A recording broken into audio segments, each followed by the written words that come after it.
Hello, readers of Every Word, and welcome to Every Word 365. I'm your host, Christina Munoz-Madsen, and today we're reading 1 Samuel 20 through 23. Do you have a Jonathan in your life? More importantly, are you a Jonathan to someone else? Be sure to read today's daily walk for some definitions of what I'm talking about. What an awesome friendship and great example of how we are supposed to love others. We're not always very good at showing/sharing our emotions with those we love, especially for men. Am I right, guys? But we can learn so much from their example and their friendship. Much can be learned from the friendship of Jonathan and David. They were both princes of Israel, one by birth, the other by marriage. They were both in line to assume the throne of Israel. Both were mighty men of valor and were respected and trusted by the men they led in battle. Each had accomplished great feats relying on God for victory.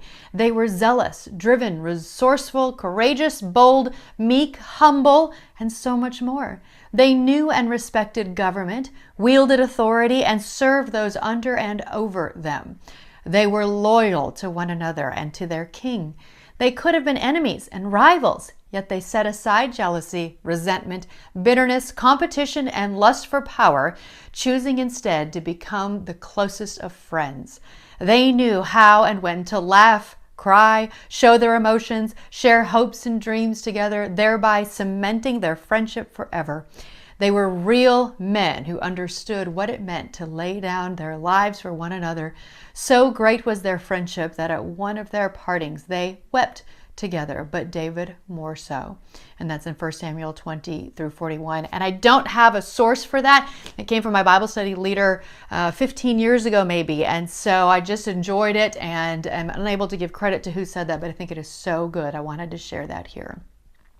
By the way, there are some that will claim that they had a homosexual relationship. Please don't Google the subject. There's a lot out there and some of it is pretty bizarre. You totally just Googled it, didn't you? Just kidding, but it doesn't take much research to see that that is not how it was meant. And again, we should not only have a loving relationship with our friends, but with God and Jesus as well. So of course, I'm including a link from Got Questions for more on that relationship between David and Jonathan.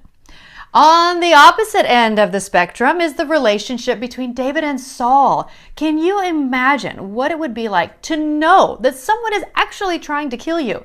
Be sure to remember these stories when we get to Psalms. You'll be able to see how David cries out to the Lord for comfort and strength. And by the way, Psalms is a large book, fills up the entire month of June. But it is really cool when you get to know these stories and you can kind of remember those and recall when he's crying out to the Lord or celebrating to the Lord.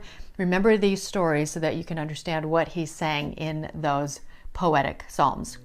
Tomorrow is a catch-up or off day, so I hope you get caught up in your readings and maybe tackle a few of those paperclip chunks if you have any. Happy reading!